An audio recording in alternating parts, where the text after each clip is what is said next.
श्री स्वामी समर्थ.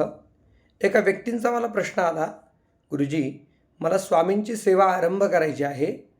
माझी अनेक वर्षांची इच्छित मनोकामना आहे जी पूर्णत्वाला जात नाही. परंतु मला असं कोणीतरी सांगितलं, स्वामींची सेवा केल्याने सर्व इच्छित मनोकामना पूर्ण होतात. तर हे खरं आहे का?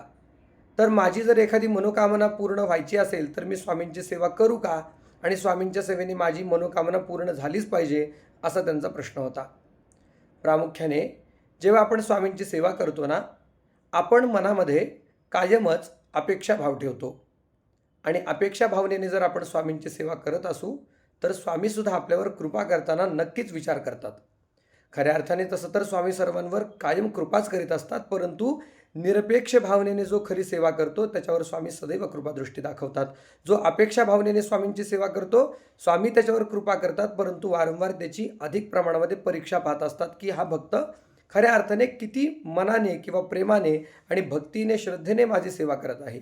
त्यामुळे आपण फक्त निस्वार्थ भावनेने काही मनामध्ये आशाभाव न ठेवता स्वामींकडे फक्त भक्तीने प्रेमाने पाहावं आणि स्वामींकडे आपण फक्त एवढीच कामना करावी की स्वामी, आपल्या चरणामध्ये आम्हाला स्थान प्राप्त करून द्या. आम्ही भक्तीने आपली सेवा करूच, परंतु आपले चरण आम्हाला प्राप्त होऊ द्या.